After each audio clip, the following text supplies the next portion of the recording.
So without any further ado, thank you very much for your patience. And I'll ask Doug Jemison to take the podium to introduce our speakers, please.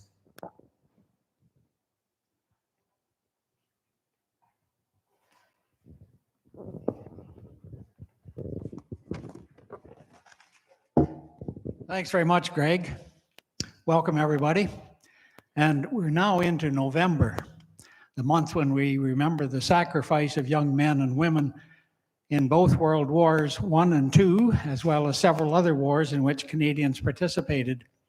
Many of those mostly young men and women grew up and worked on farms producing food for their families and also to sell. When the young people enlisted for the armed forces, it created a labor shortage on the farms.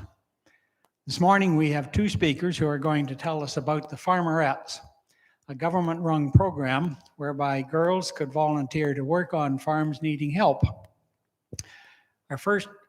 One of our speakers, Shirleyan English, who grew up in Northern Ontario, went to high school in North Bay, and at the age of 16 volunteered in the Farmerette program and was assigned for a summer to help out on a Lambton County farm. She's here today to tell you about that experience.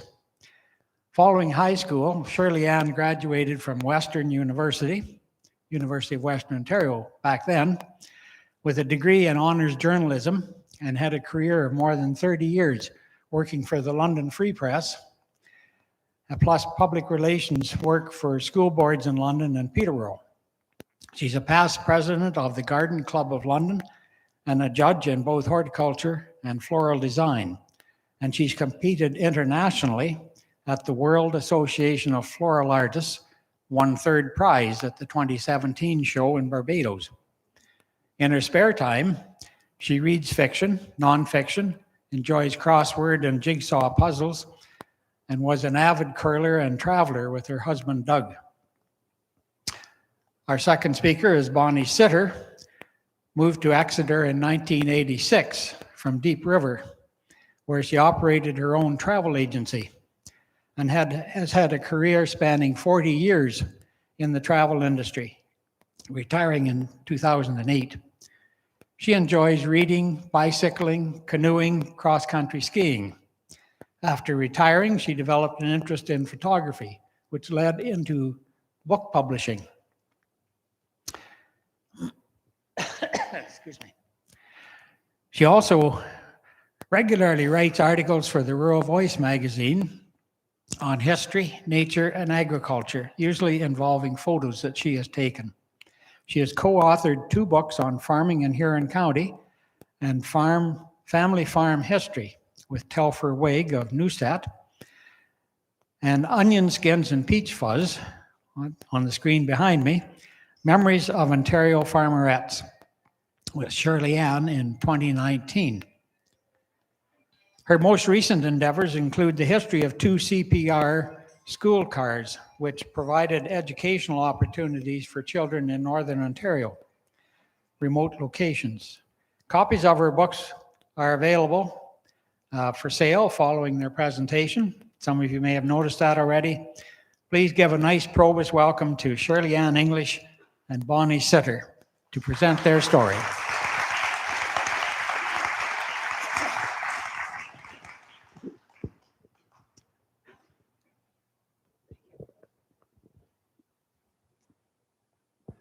Thanks very much for the lovely introduction, Doug. Thanks for the invitation to be here today. You'll find out that Shirleyan and I are pretty passionate about Farmerettes. And we're going to start off with Shirleyan telling you how the program began.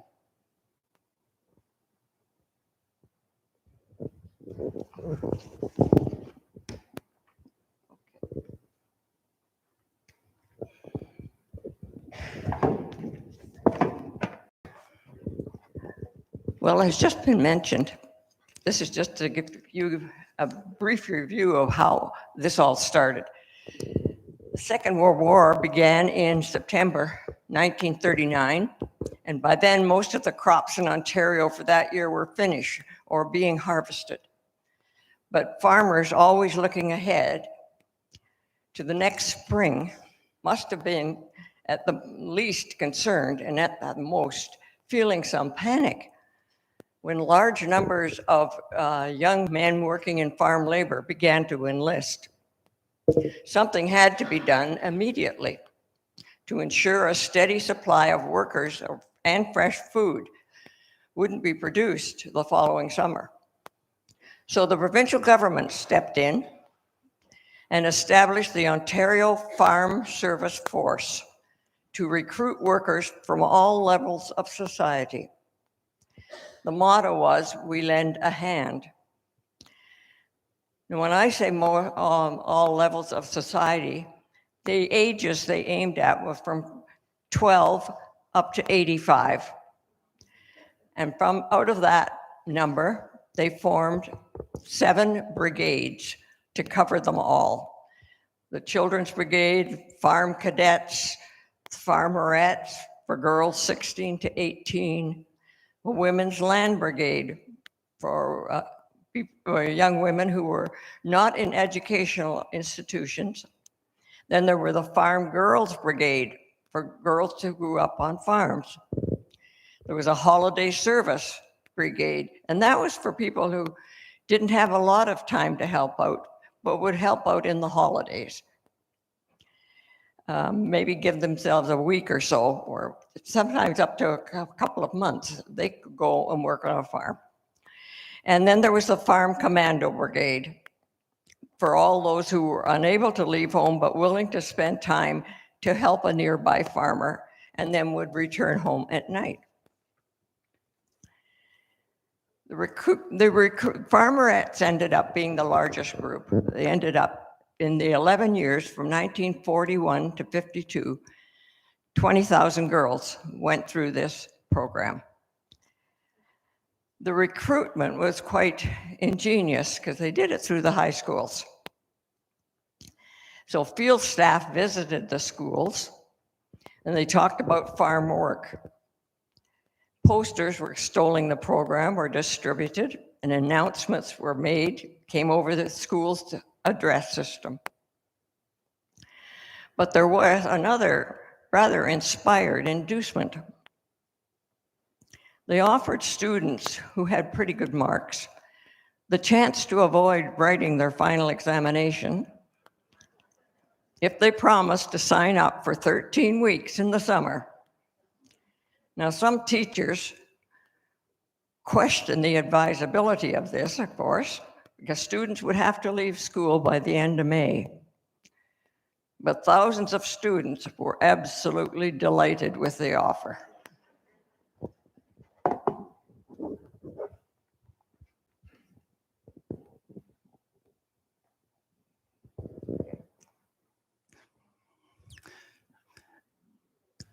This is the picture that I found. When my husband passed away, I decided to, on a winter's day, go through the photograph album and the loose photos and see what was there and what I should divide up for my sons.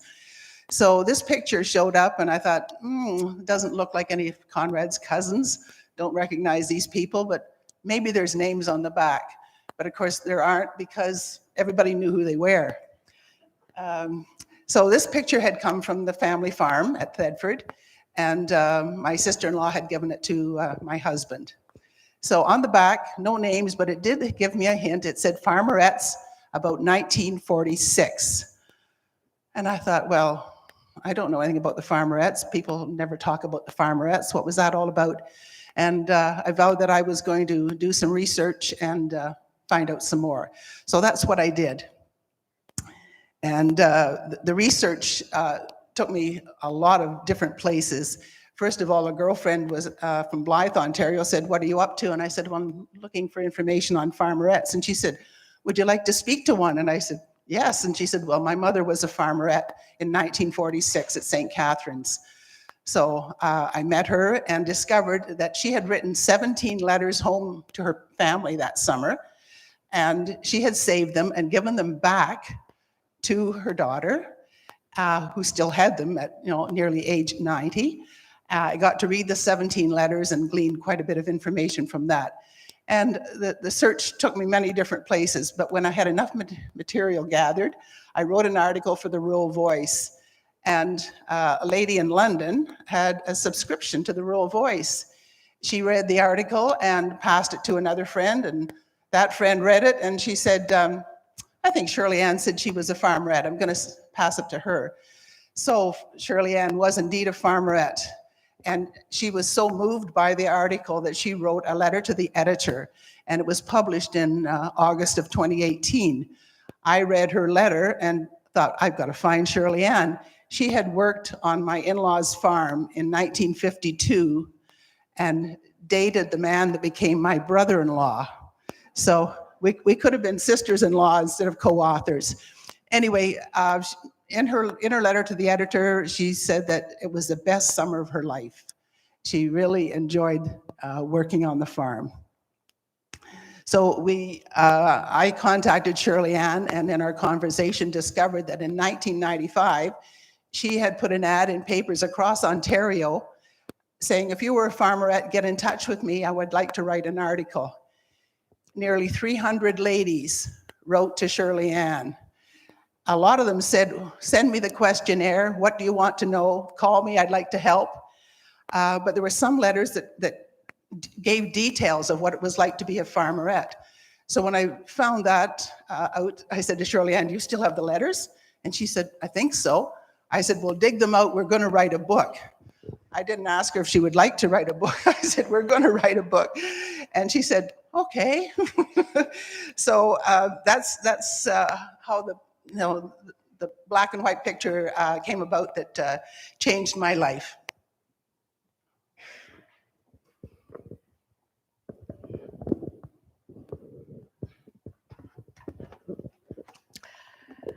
Okay, I came to Thedford in the summer of 1952 from North Bay in Northern Ontario. I was 16 years old. I had just completed grade 12, and I had never worked on a farm. Now, what the government did at the time, if you signed up for this, they would pay your way down there, and if you stayed the whole 13 weeks, they'd pay your way back. If you didn't, you had to pay your own way back. Anyway, I got there with a girlfriend. We arrived in Union Station in Toronto, and our train was late. There were two ladies waiting for us to transfer to the train to Thedford. And they were in a panic because the train was about to leave, and we were just coming down Union Station. Anyway, we got to Thedford about 4 o'clock in the afternoon. And the next day, we started right in working. We were picked up by the farmers at the camp. Our camp was a 2-story affair, and you'll see pictures of it during here. We slept in bunks. There was a house mother, and there was a liaison officer to work with the farmers. There was a cook, and she had a couple of helpers. And you'll see there's also a picture of the look of the place. We slept upstairs. There were about 100 girls in this camp. We slept upstairs in bunks. Anyway, my first experience the next morning was weeding celery. And I remember being the only one working with this particular farmer. Picked me up in a really old car, even for 1952. This was a really old car. He had a tendency to meander all over the road as he drove. Anyway, for some odd reason, I didn't get nervous. I don't know why, but I didn't. Anyway, this was such an adventure. You got to remember that. That's why the girls loved it, because away from parents and going to be away for 13 weeks, it was just wonderful to look forward to. Another day, I was transferred to a cucumber patch, where I worked with the other girls, weeding on hands and knees and trying to avoid the prickly stuff on the vines. But then I began working for the Sitter family, where the specialty was onions and peppermint. And I remained with them the rest of the summer. There was Nicholas, whom we call Grandpa Sitter. He looked after us and looked after keeping the hose really sharp. There was his son, William or Bill, and then a grandson, George. whom I ended up dating that whole summer. Being from Northern Ontario, I had never seen a large farm field. And my first sight of green onions marching in rows, seemingly to the horizon, my jaw just dropped. And I should mention here that every girl that came from Northern Ontario, and there were hundreds of them, had the same reaction as I did. We couldn't believe the size of these fields were. And then the farmer said, okay, the farmer said, you'll weed this field. And my jaw just dropped. Weed this field? I thought they went on forever. But so we got down on our hands and knees and weeded the field, 3 rows at a time, straddling a middle row, all day for several weeks. And then it was on to hoeing peppermint, fortunately standing on our feet. But that went on for several weeks too. There was huge fields too. Late in the summer, the peppermint was harvested and dried and came sort of like hay. The sitters had a large still in one of the fields in which the peppermint was distilled into oil and sold to Wrigley's Gum at the end of the season. Then we were back to the onions, pulling them up by hand once they were mature, in clumps, of course, not individually, in clumps. Pull them up, flip them over, and leave them on the ground. That was for the tops to dry. And by the time they were dry, in about 2 weeks, what we had to do was take them up, and we were going to rub them on a sieve, this large structure. It was like a table, sort of. And inset to the table was a wire mesh. And they dumped the onions into the wire mesh. There was a rim around it so nothing would fall off. And we had to rub them with the flat of our hand. And when we did this, the chaff started flying off, of course, all directions, all over us, into our hair, down our blouses, into our shoes. Every nook and cranny of our body had this chaff flying around. At the end of the day, we were absolutely filthy, rushed to the showers, racing each other for a first spot. Next day, we did it all again. There we are. Okay, so the beautiful girl in the middle behind me here is Shirleyan. The only picture we have of her in 1952 when she was a farmerette. And we just got it this spring because my sister-in-law, Mary Ellen, let me know. She said, I went through pictures and I finally found a picture of Shirleyan. So we were quite excited, Shirleyan especially excited to be able to show her kids that she really was a farmerette. Her daughter thought, she looked gorgeous, and her son wasn't too sure about this outfit she was wearing in 1952. So, and you see Grandpa Sitter in the picture, fedora, tie, vest. That was his usual wear to the farm fields during the summer. And the girls in the bottom picture looking at, working in the onions. Go ahead and change them. Yeah. So here's the peppermint still that Shirleyan mentioned. My father-in-law had an official document from the RCMP that he was allowed to have a still. So the peppermint was harvested and put in the big vat, and it was stomped down. Some of the girls actually got in there and stomped it down. The big top came across on a cable, and it was clamped down, and heat was applied and pressure, and it was distilled, and off it went to Wrigley's. Okay. So a picture at the Thedford camp of farmerettes. Often the girls were able to have a group picture before they headed home. Sometimes there would be 100 girls at the camp at Thedford. It was a really big camp. So we've got Joan Tovey here. I'm going to tell you a little bit before I pass it over to Shirleyan. After the book was published, a friend was visiting an art gallery in Buckhorn, and this piece of art, an oil painting, was hanging there, and she said, "Oh, I think Bonnie would be interested." So she emailed it to me and she said, "What do you think?" And I said, "Thank you." So I contacted the gallery and then found out who the artist was, tracked her down, and discovered that she had worked for the Sitters in 1946. And the picture, the black and white picture that that she did the art from, was taken at the Sitter farm.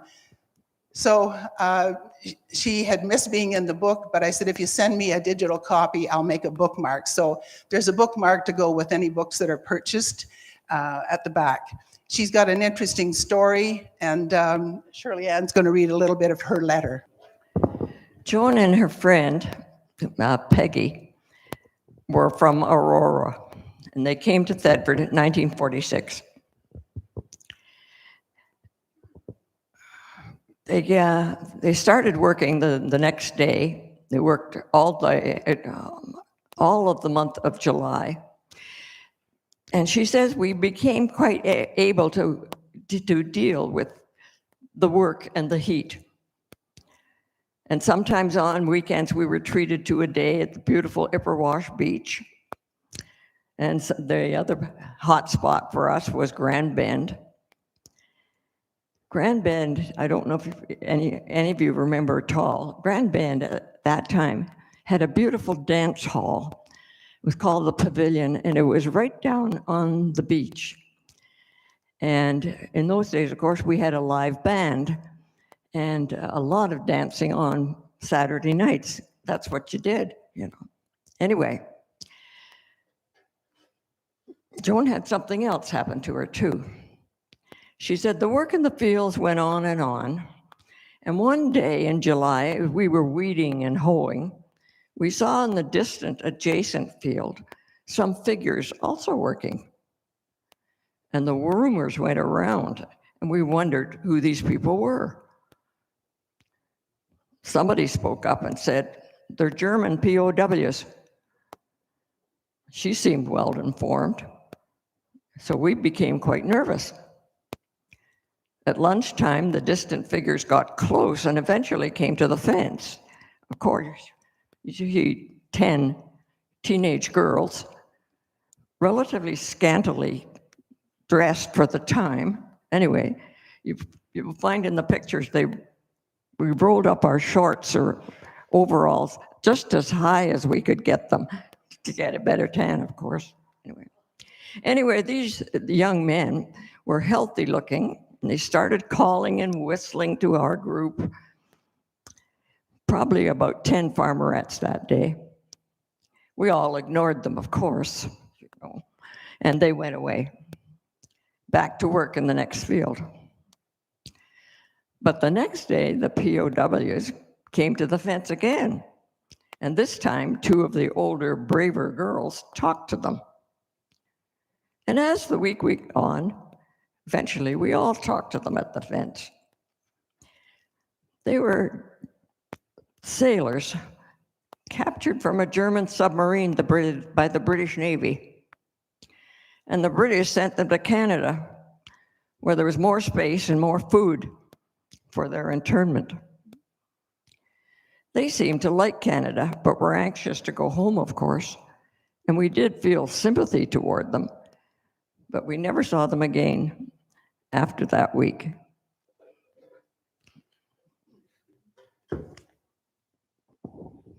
Just a little added note, these 2 girls, Peggy and Joan, actually were going to art school for 3 years in Toronto, and they didn't start till the middle of September. So when the camp closed at the end of August, they stayed an extra 2 weeks.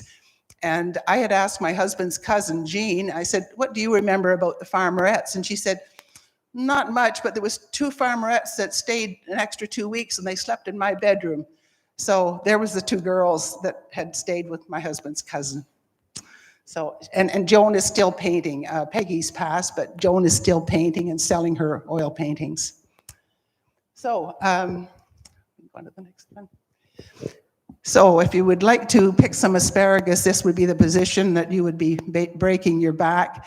It was a tough job. I mean, the girls would pray the night before work started to say, I hope it rains so we don't have to go and bend our backs. But of course, asparagus grows so quick, they did the same field over and over and over again. They had a special knife to go under the soil to cut the asparagus, and it was supposed to be cut at a certain length and fit in the baskets. There was lots of rules about harvesting asparagus. The girl on the right was a war evacuee from England. She came with about 45 other students and 2 teachers from a private school to Branscombe Hall in Toronto. Her parents were in India. Her father was the Home Secretary for the Churchill government. So she couldn't go to India and she couldn't be in England. So she spent her high school years in Toronto, signed up to be a farmerette, and when her daughter was typing out her diary, she came to the word farmerette, didn't know what that was all about, so Googled, found me, and reached out. So now Branscombe Hall has her mother's memories as well as we have her farmerette memories. She couldn't go home after being a farmerette, still couldn't get home. Stayed with relatives in Western Canada. And finally, a year later, she did get to go home. She got passage out of New York for India to join her parents, and then was told that her brother had been killed 6 months into the war. So here we have some pictures of the girls harvesting cucumbers, picking strawberries, having lunch, and showing off the tans. So we've got a grumpy foreman, but we got a lot of happy farmerettes. Even the dog smiling. The 2 girls, I'd like to point out, Phyllis Herman is on the horse, and her sister Helen is at her knee. And they were at Camp St. David's in the Niagara Peninsula in 1941. And I'm really thankful that people did have cameras and did take pictures, because it wasn't a common thing to have a camera and pay for film and processing. But what a harvest of peaches. And then the 2 sisters on a break there, taking a swig out of the big glass jug of water. So anybody ever hear the word doodlebugs? Oh yes, okay, good. So during the war, when farm equipment was hard to come by, there was a conversion kit that was possible to buy, and you could convert your Model A or Model T Ford into a farm vehicle. And the girls obviously got a bit of a charge out of these pieces of equipment, and the one in the lower left was at the Shank farm at R3 St. Catharines, and the girl told me that they called theirs the hearse. But taking vegetables to the St. Catharines market, for example, and the farmerettes got to do that with Mr. Shank as well. Okay.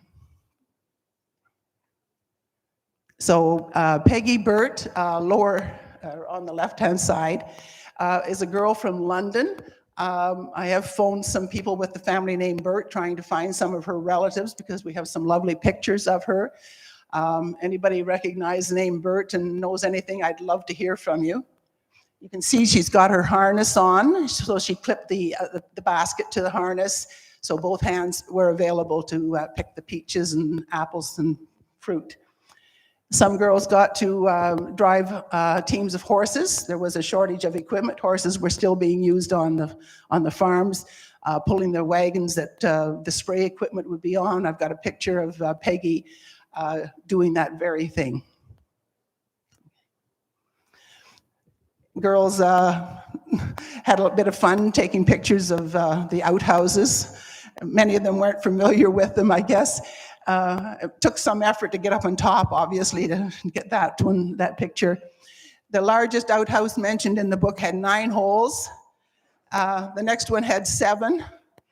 And I'm not positive, but I think this is where the tradition, if you're at a reception or a banquet and one woman stands up and says, I'm going to the washroom, who wants to go with me?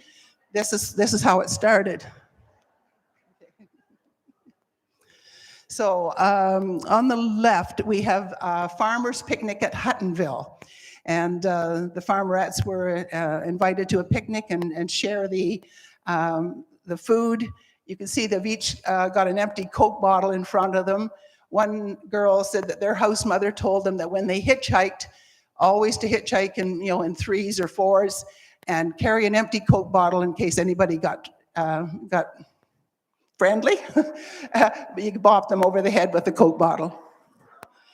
The picture on the right, I know it's fuzzy, but see the little boy in the lower right-hand corner? He's taken in the fun as well. Okay, so where did the girls live? Well, various places. Bum's Boudoir up at the top, that's a Nissen hut. And the girls would, put names on their various accommodations. The picture of what it was like inside a Nissen hut was done by Noreen, the lady that had done the 17 letters. She had drawn that sketch. So you can see where the hangers were, where the orange crates were for their stuff. And she even put a dot for the cord for the light switch. Booby Hatch was the name of this tent. It was written on the back of the photo. And the top left-hand picture is a converted stable, a really fancy stable in the Niagara area. And it's got 7 horseshoes above the door, and it was called 7-Up. And you've got Cottam Camp in the lower right hand. There's 2 pictures there of what the girls lived in there. And in the middle bottom is Kingsville. So they had a bit of a fancy place with lots of vines.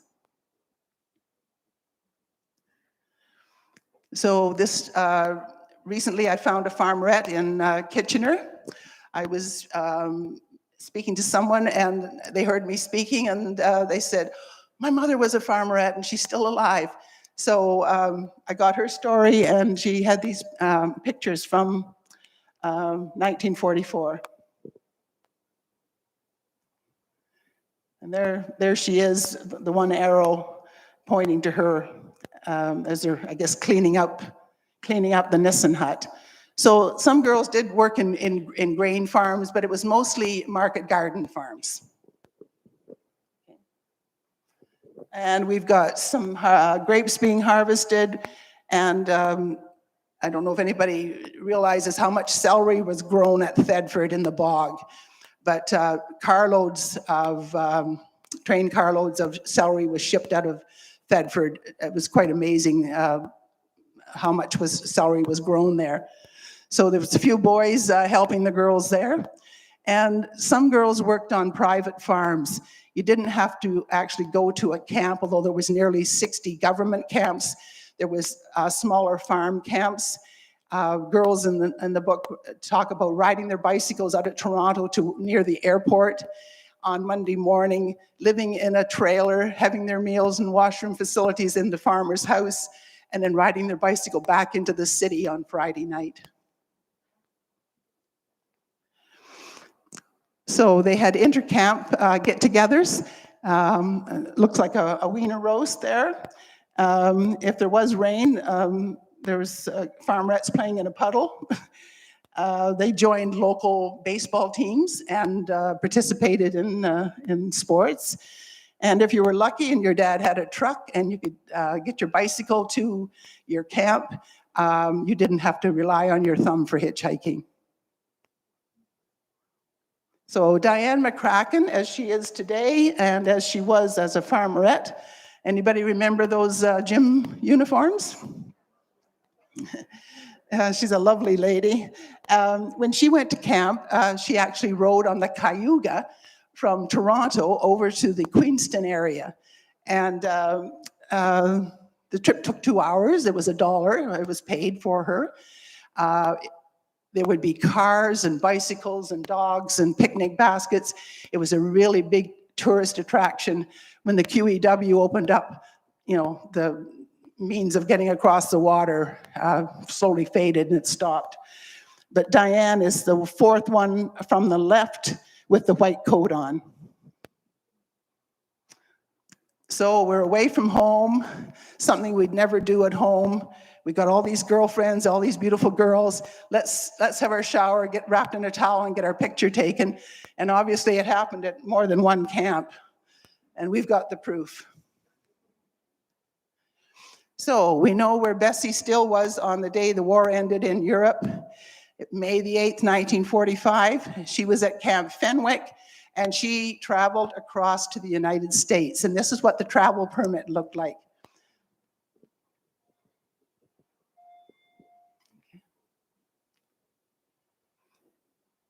I located a farmerette in the Ottawa area, and her name was Helen.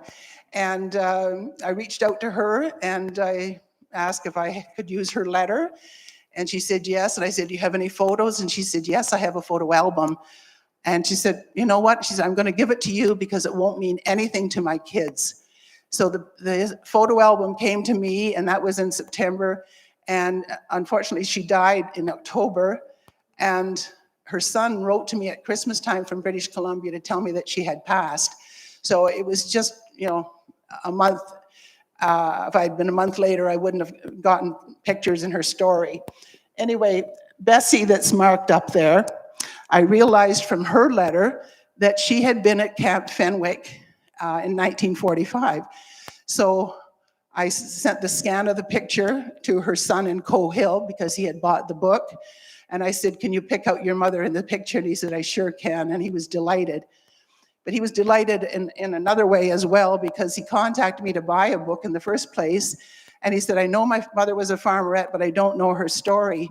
When he bought the book and read it, he found his mother's story because she had written to Shirleyan in 1995. So the girls were encouraged to attend church, and they would have to hitchhike to get to church, but they had their gloves, their high heels, and their hats. And that was the chapel that was set up at the Thedford camp. And the girls from Cottam were off to the off to church as well. Now, Artist Daniels is fourth from the right, and all you can see is her head. And when I found her, she could tell me almost exactly what she had written in 1995. I mean, it was just mind-blowing. She gave me a list of girls that were at her camp, and she drew a picture of the layout of the camp. Just an amazing experience to speak to this woman. And Shirleyan is going to read a little bit about Artist Daniels. Her name was Artist Inkley. She came from Clinton as well. And she had an experience on VJ Day.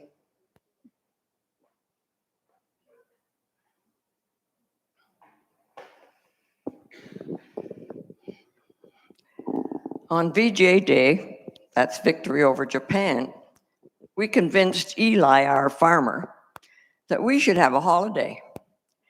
Now, I don't know what the rest of the camp did, but June Kettle, Doreen Muff Mulford, Corona, and I hitchhiked to Detroit. We had 20 cents, 10 cents to go over and 10 cents to come back, plus our bag lunches, which of course we make every day, and which we ate sitting on the curb on a main street in Detroit. My mother was horrified because she expected us to be chaperoned. Can you imagine trying to chaperone that many girls, 100 girls? Toadie from Timmins was the only one I know who ran into any trouble hitchhiking, and she went alone, which was a no-no. There was, I just want to read this from Northern Ontario. This girl went, was a farmerette in 1945. Her name was Frida Otred, and she came from Chapleau in Northern Ontario. That's a long way up in Northern Ontario, if you know the north at all. And she came with a group and was billeted in the Clarkson camp. It was great, she says. I liked that I learned a lot about farming. Living in the bush up north, We grew very few vegetables, although we picked wild blueberries, but I'd never seen a big farm till I went south. Now, she did find the heat and the humidity hard, but says she got quite used to the work. That fall, I went to normal school in Toronto, she says, and had a physical. The woman doctor couldn't get over how muscular my back was. She was so impressed, she even called someone in to see it.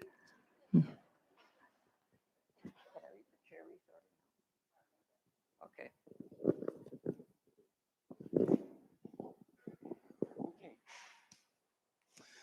So here we have Mr. Chrysler and his farmerettes.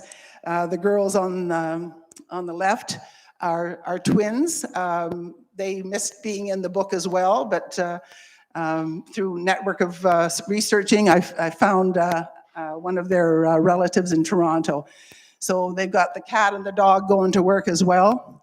And Mr. Chrysler is smiling. He's pretty happy. A lot of the farmers said to the girls, I hope you'll be back next year. I mean, there was a lot of naysayers thinking, how are you going to get girls from the city and towns and Northern Ontario who know nothing about farming?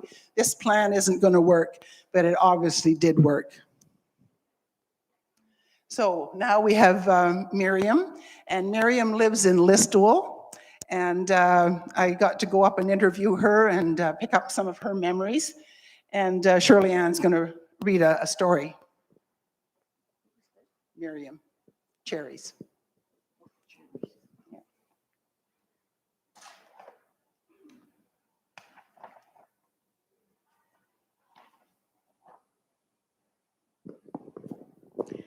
This is Miriam Carter. She was at Vineland Station in 1944.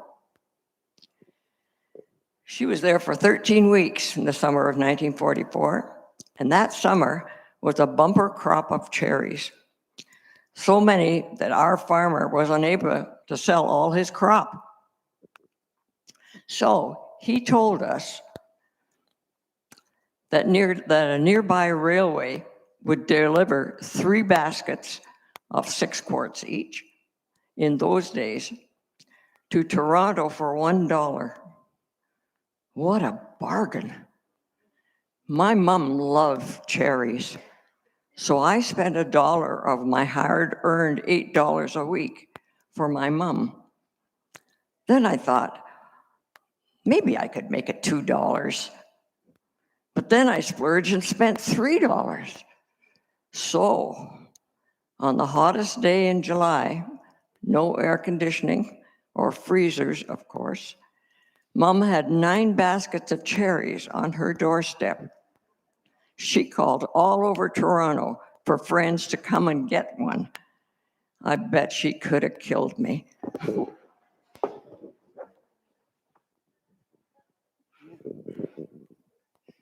Just one other note about Miriam.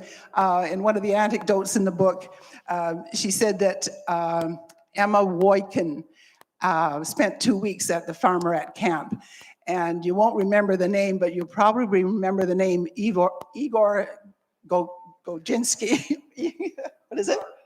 Gozanko, yeah, the cipher spy case. And she was implicated in that case. And Miriam said, I read her book called Emma, and she never mentioned about being a farmerette. So we're down in Essex County now, in tomato harvest, sorry. The girl on the right is transplanting. The girls on the left are showing what it's like picking and the special baskets they had. And of course, the farmer and his wife in the middle with the bountiful baskets of tomatoes. So if it says no admittance, that's the sign to come on in.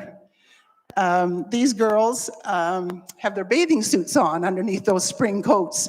And they're off to swim in the Welland Canal, which is 50 feet deep.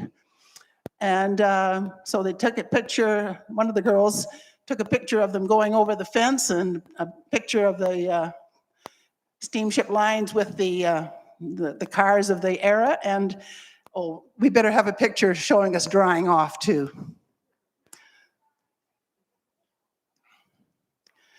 So Vineland. A little bit of information in our book about the Japanese internees in that area. And Shirleyan has a brief story about one of the girls' experiences.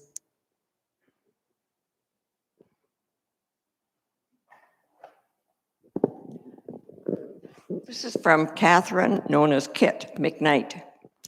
She was at the A.W. Smith Farm in Vineland, 1946. Oh, those long, long, long rows. Rows of onions, beets, carrots to be thinned. They were so long you couldn't see who was at the other end coming toward you, hopefully in the middle of the row. As I got further along one row, I saw a young boy coming toward me.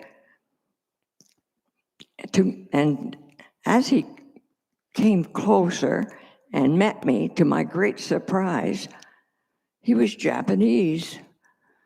Japanese. My heart turned to stone. We just had a war with Japan and Germany, which had only ended in 1945. When we met in the middle of the row, we sat and talked. He was a boy with a big smile and none on me for me. But he was so handsome and friendly, the ice began to melt around my heart. He told me he had lived in Vancouver, but at the outbreak of the war, all the Japanese families had been moved out of BC. And he and his sister and his mother and father were now in Ontario.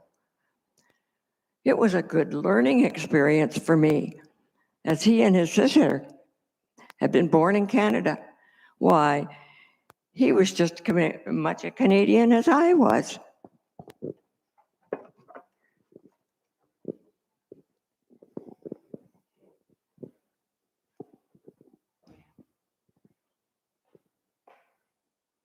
There we are. Okay, so this is at Thedford Camp, and one of the girls' letters talks about trying out the smoking business and invading the pool hall and causing a bit of excitement in Thedford. So if you served during the war years, keeping in mind that the Farmerettes continued 7 years after the war ended, you were given a certificate of merit, and you can see that George Drew, Premier of and Minister of Education, has signed it. And it reads, Farm Service Force during harvesting season of 1944, thereby assisting in vital food production, so essential to Canada's war effort.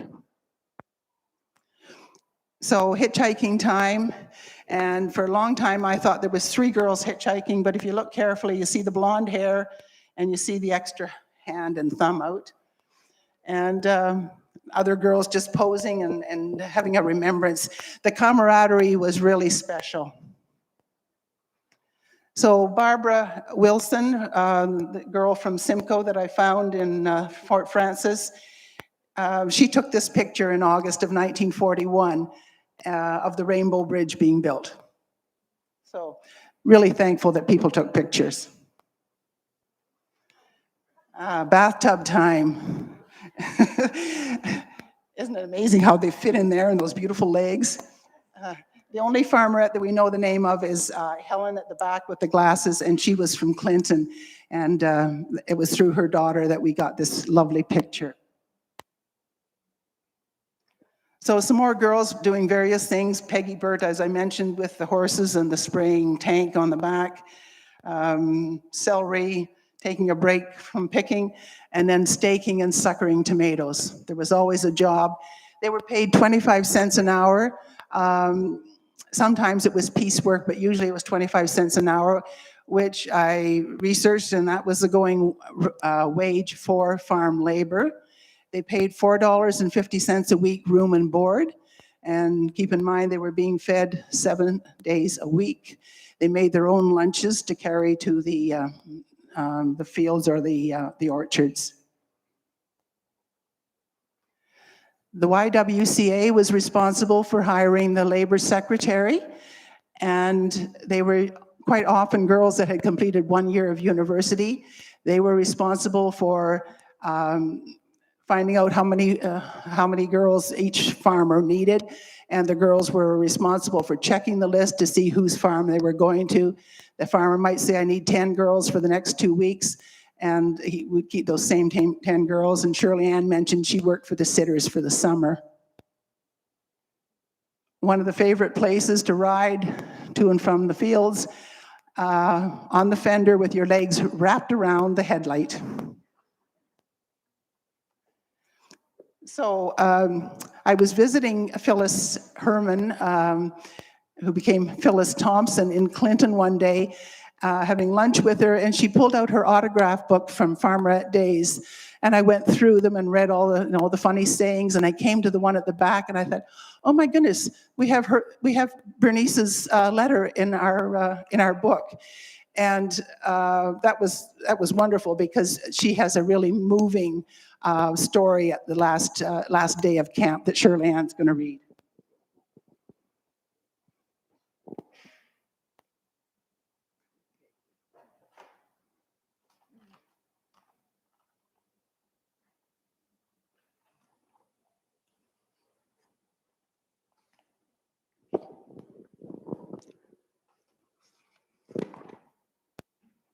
This is from Bernice Beeman, 1941, St. David's Camp. I remember always the day Winnie James from Clinton went home. Winnie and I had become lunch partners, and we'd made each other's lunches every other week. Winnie was a strong, athletic, can't get me down type of person. And the night before she was to leave, she made my lunch, even though it wasn't her turn. And when I opened it the next noon, here were dainty little sandwiches with a crust cut off, and with whatever the makings had been in that morning. She had customized the lunch for me with great love and care, and it was the second greatest gift she could have given me. The greatest one was the morning of the next day. We said goodbye, and I left for Darcy Croft's farm while she waited at the barn for her folks to come and get her.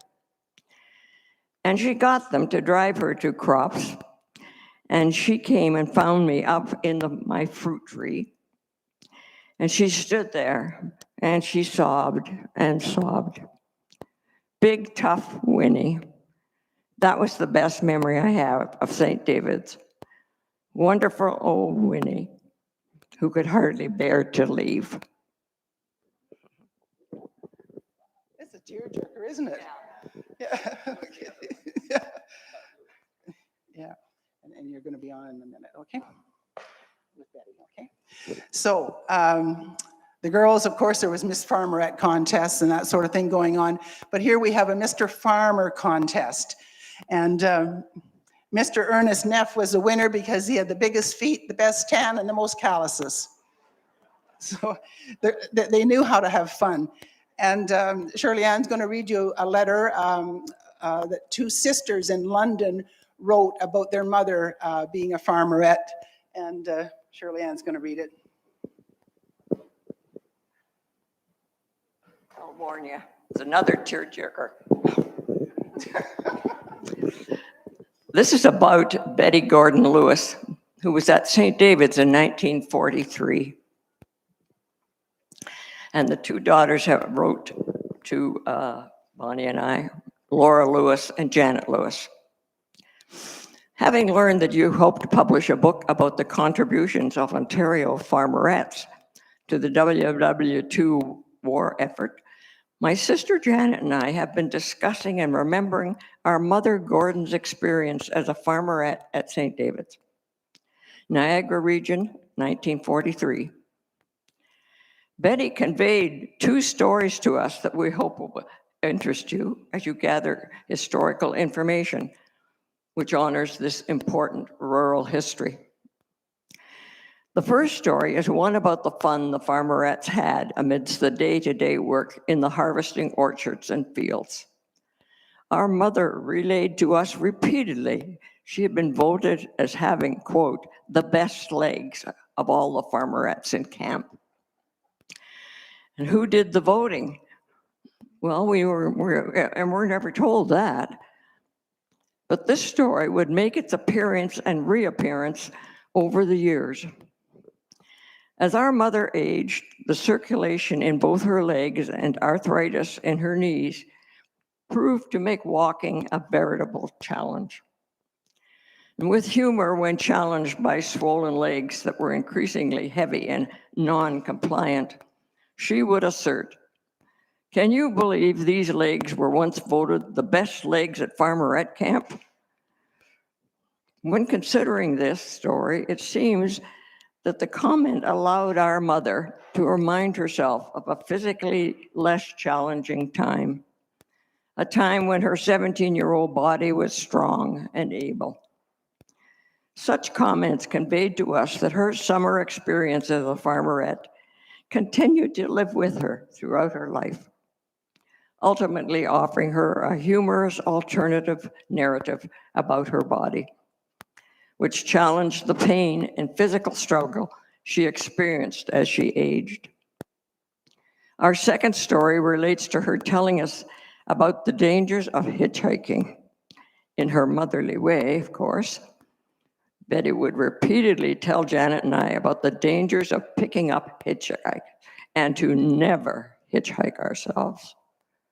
Yet it seems that our mother did her fair share of hitchhiking as a farmerette in order to return from the Niagara Falls region to her home in Toronto and to other destinations on weekends with her fellow farmerettes. We recount this story to you in efforts to underline her historical context, a context where a small group of young female teenagers were able to feel safe enough in their camaraderie to hitch rides to various destinations within the province in 1943. It's an action that seems unfathomable now, yet speaks volumes of a time when the social circumstances were simpler, safer, more trusting of the kindness of transporting strangers. So thank you, Bonnie and Shirleyan, for allowing us to encounter our mother again in memory at a time in her life when she was full of fun and enthusiasm to lend her services to the war effort.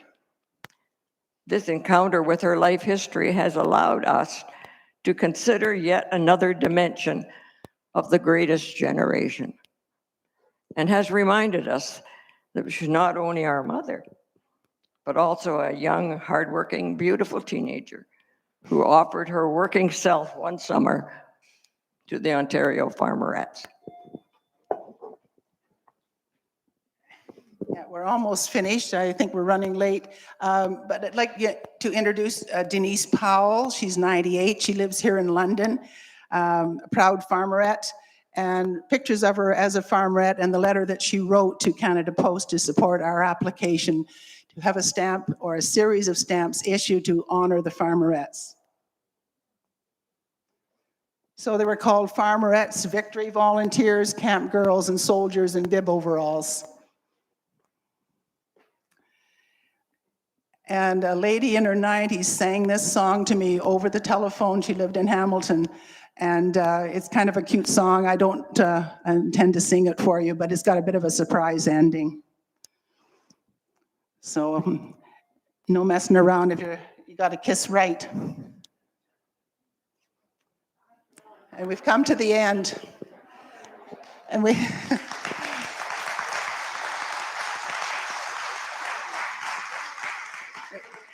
Just an anecdote about this particular picture.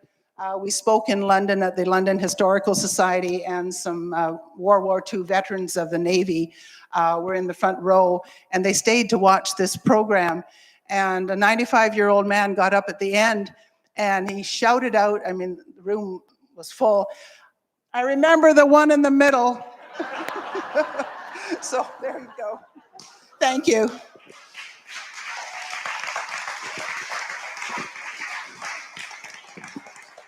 Thanks very much, Bonnie and Shirleyan. That's a wonderful presentation. I'm sure it stimulated a couple of questions at least. Who's got one? Yes, Mike. Why did the program proceed until 1952? The men were slow getting back, of course, and they were offered a chance to go to university. And they said, oh, no more of this farm work, I'm going to go to university. Miriam, that we talked about, she went to pharmacy after she graduated, and that's where she met her husband. He had been in the war, and he came back to be a pharmacist.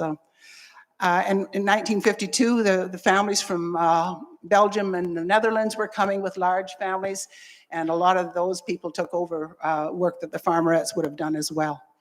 Very good talk. I was just wondering how many of the girls would come year after year? Was there some that came 1940, like quite a few years in a row? So family in Kirkland Lake had 5 daughters. They all served at least 2 years. Did the farmerettes ever get their stamp? Okay, I'm going to turn it over to Helen here, who's going to express our appreciation.